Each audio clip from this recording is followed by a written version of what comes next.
Welcome to Gujarat, the land of Gandhi and nowadays Modi and Adani.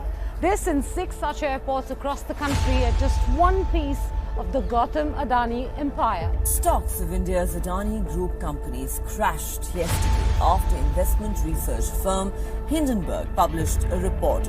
Let's talk about the big news from the deal street. The Adani Group is set to buy Wholesome India's assets, Ambuja Cements and ACC for $10.5 billion in what will be the largest infra and materials deal in India. Adani Group companies continue to slide for a third straight session. $6 billion gone in a day. Fresh risks for Indian tycoon Gautam Adani. Since last month, Adani firms have lost more than $120 billion in market value. Using shell companies to pump up the stock of Adani Enterprise. The fundamentals of our company are very strong. We will continue to focus on a long-term value creation and growth. एक नाम सब जगह हमें सुनने को मिला, अदानी। हिमाचल में सेब की बात होती है, अदानी जी। कश्मीर में सेब की बात होती है, अदानी जी। तो ये लिस्ट आती है, एक लिस्ट आती है दुनिया के सबसे अमीर लोगों की। इस पे ये 609 नंबर पे थे, 14। पता नहीं जादू हुआ, दूसरे नंबर पे पहुंच गए। मोदी है तो मुमकिन है। तो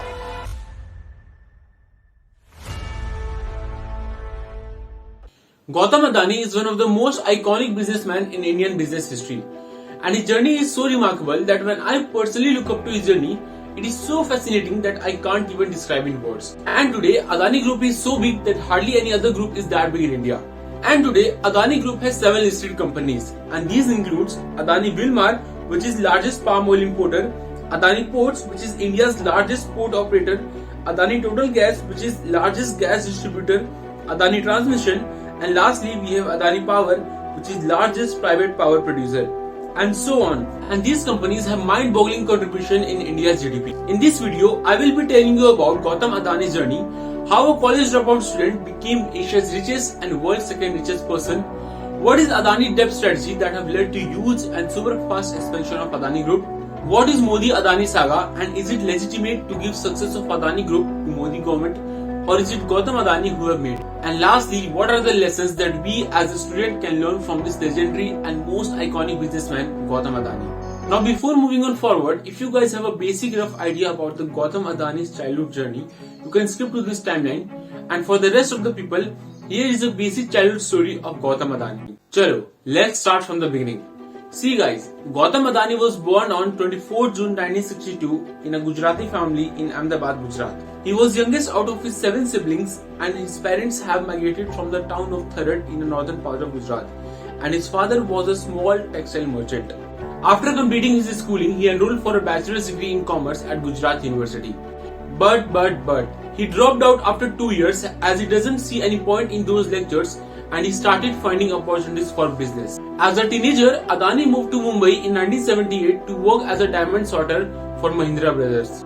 After working there for 3 years, Adani moved to Ahmedabad to join his elder brother business and to manage the operations. And this venture, ladies and gentlemen, became Adani's gateway to global trading through PVC imports. And after this, he was unstoppable. In 1985, Adani started importing primary polymers for small-scale industries. And then in 1988, Adani established Adani Exports, which is now known as Adani Enterprises. At that time, this company was dealing with agricultural and power commodities. But today, if you look at these Adani Enterprises, they haven't spared any area where other players could enter and compete Adani Group. From holding India's largest port to becoming India's largest palm oil importer that you use in your day-to-day life.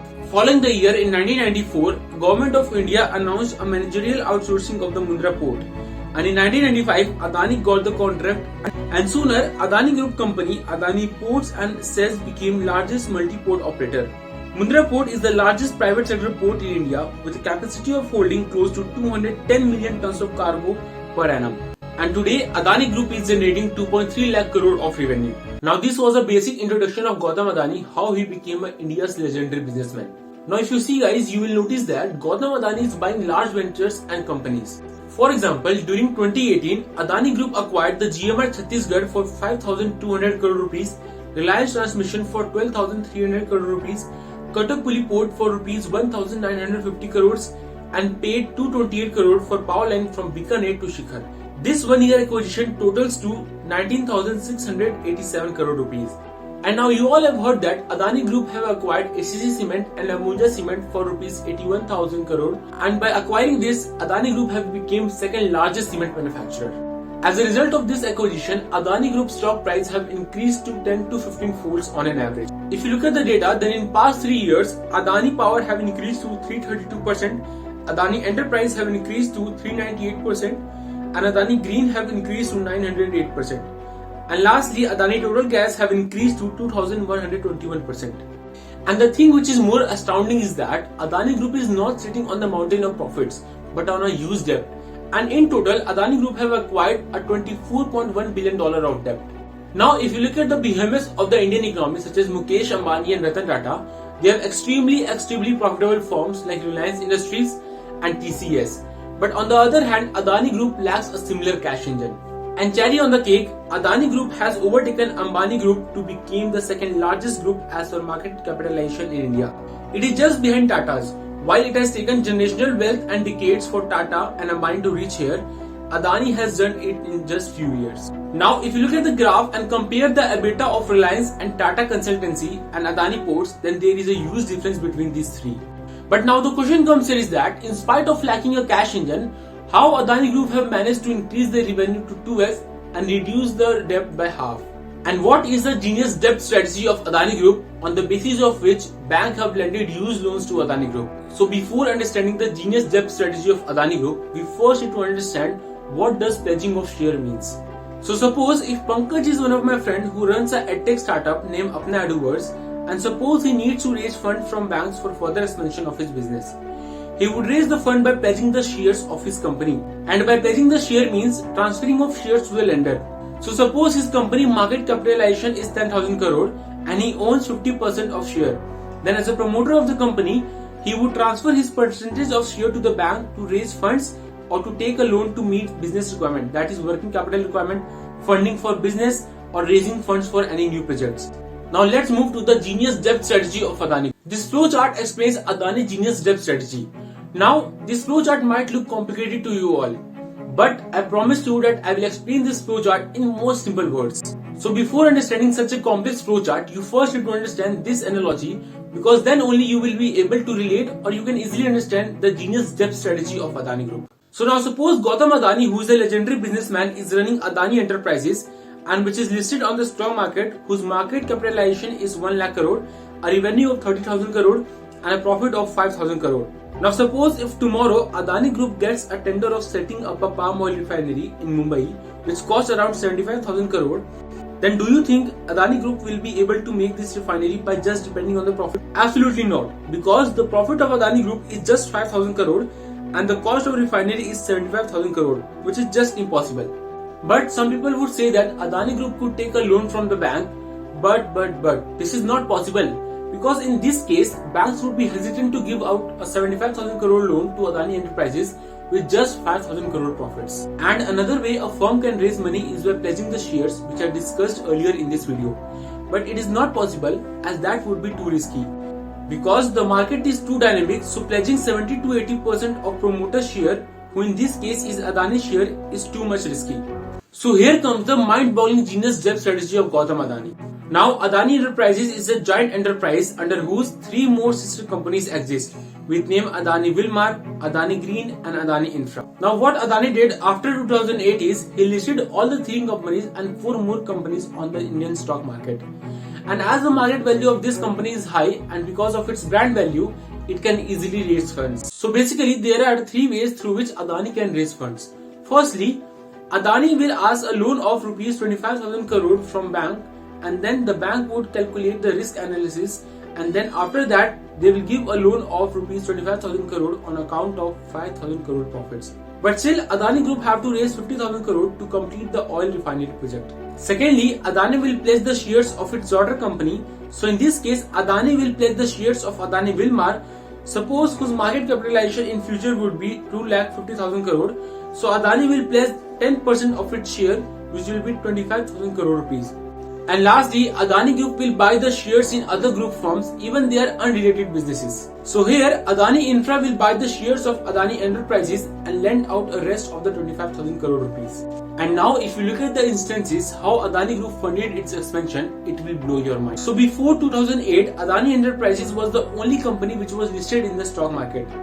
And today they have 7 companies listed on the stock market, and they are Adani Wilmar, Adani Transmission, Adani Power, Adani Enterprises, Adani Ports and Sales, Green Energy and Adani Gas. Now if you look back in history, then during 2015-16, Adani Enterprises bought 9.5% stake in Adani Transmission. Now if you see guys, both are completely unrelated or different businesses, but just to fund Adani Transmission, Adani Enterprises bought some percentage of its stake.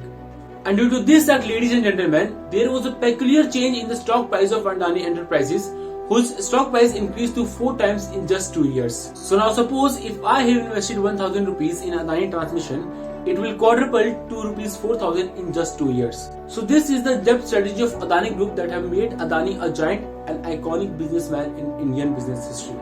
Now let's move to the next part of this episode, and that is to the bashes that Modi government got by Rahul Gandhi and other politicians behind Adani Group growth. But now the question comes here is that, is it legitimate to give the whole credit of Adani Group growth to only Modi government? Citing on the Hindenburg report, Rahul Gandhi said in the Lok Sabha that the meteoric rise in the Adani's fortune happened after BJP came to power in 2014, as he rose in the global rich list from 609th position to 2nd spot eventually. Well, I won't comment on this part because I'm not a very big economist or very big CBI officer or very big politician whose opinion matters. But I gotta tell you that what makes Gautam Adani a legendary businessman, and is it legitimate or not, you will decide. One quality of Gautam Adani that made him a legendary businessman is that Gautam Adani already knew that he couldn't make big businesses in India without aligning his interest with the national interest. Please remember that during the 1993, it was Chinnambai Patel who was the Chief Minister of Gujarat who gave land to Gautam Adani at 10 paise per square meter. And when Chabil Das Mehta was the Chief Minister of Gujarat, the Mundra port was given to Adani Group. So it just happened that from 2001 to 2014, Modi was the Chief Minister. So his exposure to Gujarat Chief Minister under Modi was longer than any other Chief Minister, and people think that it is the only Modi who made Gautam Adani, and that is completely wrong. He will be friendly with any Chief Minister or any head of the state, and he could do business with them. Now let's move to the last part of this episode, and that is, what are the lessons that we as a business student can learn from this legendary businessman Gautam Adani? So firstly, Gautam Adani has an excellent negotiation skills, and due to this reason Gautam Adani was able to get so many tenders from the government. And Gautam Adani already knew that you can't build big businesses in India without being friendly with government. So suppose if I am a road contractor, I should know road minister very well, because if there is a problem arises, then he is the one who can entangle it. Secondly, Adani Group always enter into those businesses which are scalable at larger level. And lastly, Adani Group always try to merge its incentives with the national interest. So if tomorrow government wants to invest huge infrastructure project in solar energy, then Adani will invest huge chunks of money into it. Now apart from that, I am attaching the study materials in the description that will help you to understand Adani growth in much better way. And that's all for today guys. See you in the next episode. Tab tak ke liye Jai Hind.